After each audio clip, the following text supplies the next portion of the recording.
Death on the Nile, the brand new Agatha Christie adaptation, which is directed by Kenneth Branagh, who also stars as Detective Poirot. And this is, of course, the second adaptation of Agatha Christie's novels that Kenneth Branagh has done, with 2017, I believe, with Murder on the Orient Express, with a Marvel cast as the same with this movie.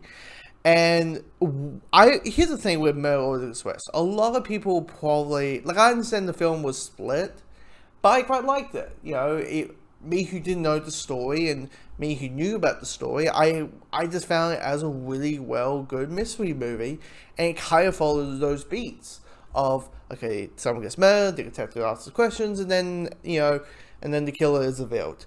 I was willing and trying to piece it together, and so when they announced that, hey, they're going to do a sort of sequel to it, they're going to do Death on the Nile next, I'm like, cool, I'm curious what's going to be the cast, I'm going to be intrigued of, like, the mystery side of things. I'm a sucker of a good murder mystery, who isn't, right?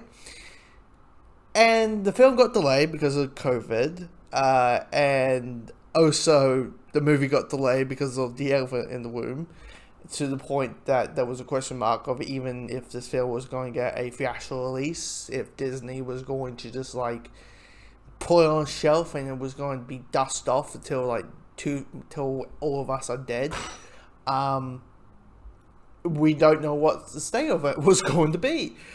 But Disney decided, okay, we'll cut our losses, we'll make as much money as we can, and we'll put Death on the Nile. So I was looking forward to seeing this movie.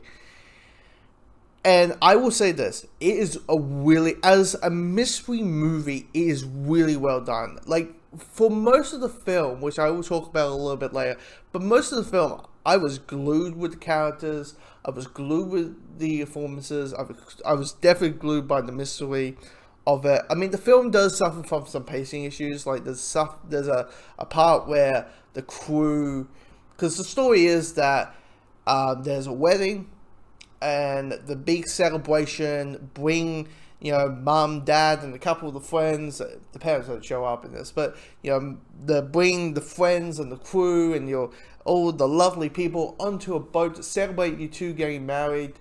Like, basically, we'll share our honeymoon together with other people, but on this boat, someone gets murdered, and Detective Poirot is the one who's trying to sort out who is the person getting murdered.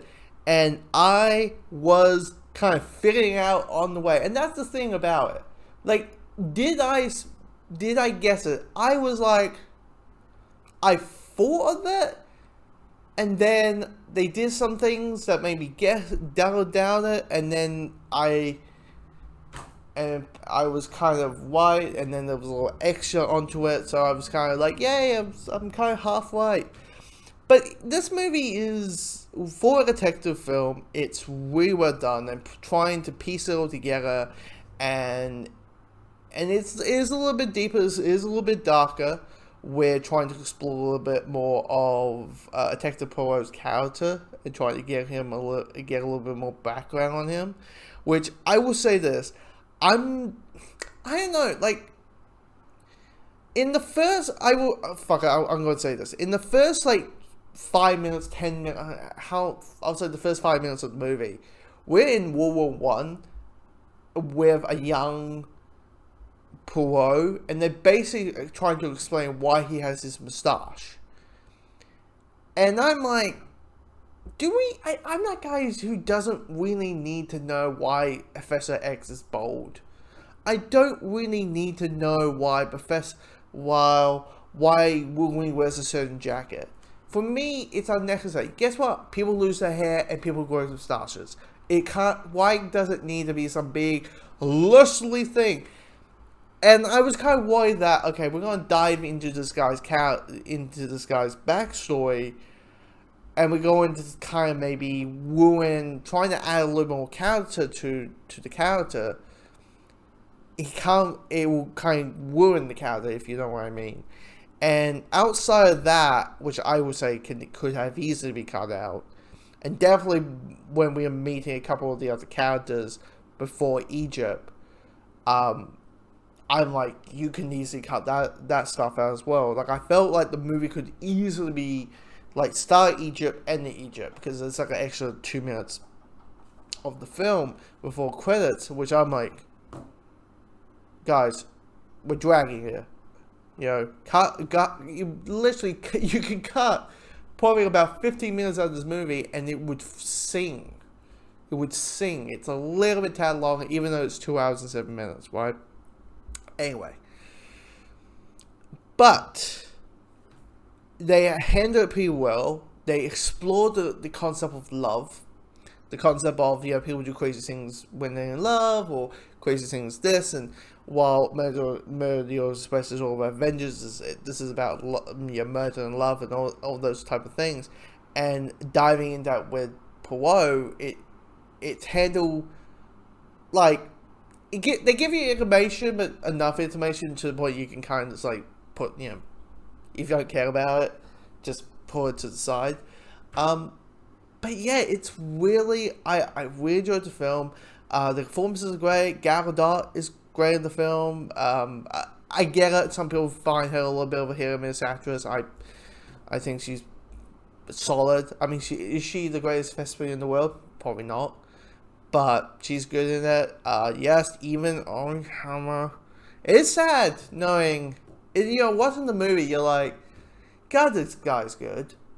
It's just sad that certain things have come out about the guy. And it's not the sex weirdos, the sex stuff. It's the other, you know, it's the assault stuff that, it's kind of shame that, like, here's all this talent, and this is what, but there's allegations attached to the guy. You got Emma McCain from Sex Education. She's pretty good in it. As this like crazy ex-lover and trying to be like, I know you still love me, you know, she's that, her character's very on like, you still love me, I know it, you don't love her, you love me, kind of thing. She plays a really good version of that type of character. And of course you got Teresa White, you got Russell Brand in a drama. It's been a while since I've seen Russell Brand in a movie, by the way. It's been a while. Because there was a good, like, chunk of years where he was just doing comedies, or, you know, comedies, and now, you know, doing, like, a full-on drama. It's pretty well, you know, he does a good job in that, in this. You got a couple which is, like, clearly, like, you're from the UK, you're big in the UK, you're big in the UK, and you're big in the UK. And I have recognized your faces, but I don't remember your names. But yeah, this is a good mystery story.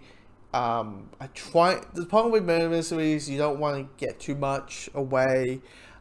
Yes, some pacing issues when they're at the pyramids. I'm like, okay, you could easily cut that stuff out. Even the stuff that's connected to later in the story, I just like about it. But yeah, I like it. But as I say, I like the movie, and that's what you can only ask for, is liking the movie, liking the mystery. And it does feel like they're like saying, like, this is the end. No more. We're not going to do a trilogy of it or something. We're not going to do any more of them. Which is sad, because I'm like, come on, do a trilogy. There has to be like one. There has to be one murder that's in, you know, there has to be one more murder for overall this version of the character. Anyway, like the movie, recommend it, go see it.